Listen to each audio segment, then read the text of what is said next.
কবিতাৰ শিৰোনাম তুমি গঢ়া প্ৰতাৰণা কলেজৰ মই অধ্যাপিকা কথা আৰু কণ্ঠ ধৰিত্ৰী শ্ৰাৱণ। তেওঁ মোক প্ৰশ্ন কৰিছিল হয়তো বা খবৰ সুধিবলৈ, নহয়তো বা কাব্যিকতাৰ উমান ল'বলৈ। কিজানি হেৰাই গৈছে কাব্যিকতা তেওঁলৈ বুলি মোৰ পৰা। নহয়তো বা হেৰাই গৈছো মই কাব্যিকতাৰ পৰা। তেওঁ সুধিছিল এনেকৈ, খবৰ পোৱা, প্ৰেম, প্ৰতাৰণা আৰু তোমাৰ। হাঁহিছিলো মই লাহেকৈ, প্ৰত্যুত্তৰত দিছিলো ময়ো তেওঁ বিচাৰি ফুৰা কাব্যিকতাৰ ভাষাৰে উত্তৰ। প্ৰেম এতিয়া ডায়েৰীৰ মাজত উৱলি যোৱা পৃষ্ঠাৰ দুপাতত। প্ৰতাৰণা এতিয়া মোৰ পৰিচয়, তুমি গঢ়া প্ৰতাৰণা কলেজৰ এতিয়া মই অধ্যাপিকা।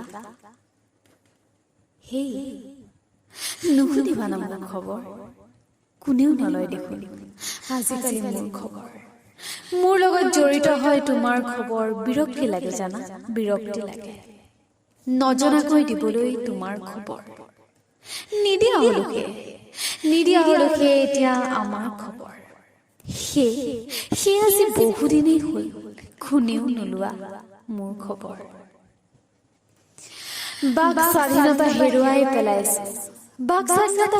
পেলাইছে দিবলৈ তোমাৰ খবৰ।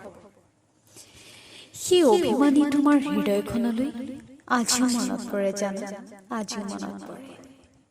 সেই ভয় লাগে কিজানি মোৰ খবৰ শুনি পুনৰ হতাশ হোৱা, কিজানি আকৌ উভতি যাবলৈ মন যায় চেলফিৰ মাজত লুকাই থকা হাঁহিবোৰৰ মাজলৈ। আত্মকেন্দ্ৰিক মনটোলৈ যান্ত্ৰিকতাৰ মাজত নিজকে লুকুৱাই আকৌ ঠিকনা বিচাৰো নিজৰ। মোৰো মন যায় জানা, মোৰো মন যায় কেতিয়াবা আকৌ উভতি গৈ তোমাৰ খবৰ ল'বলৈ। আৰু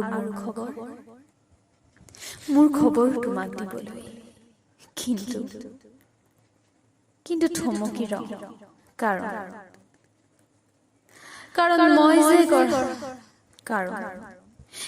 মই যে তুমি গঢ়া প্ৰতাৰণা কলেজৰে অধ্যাপিকা। কাৰণ মই যে তুমি গঢ়া কলেজৰে প্ৰতাৰণা কলেজৰ অধ্যাপিকা।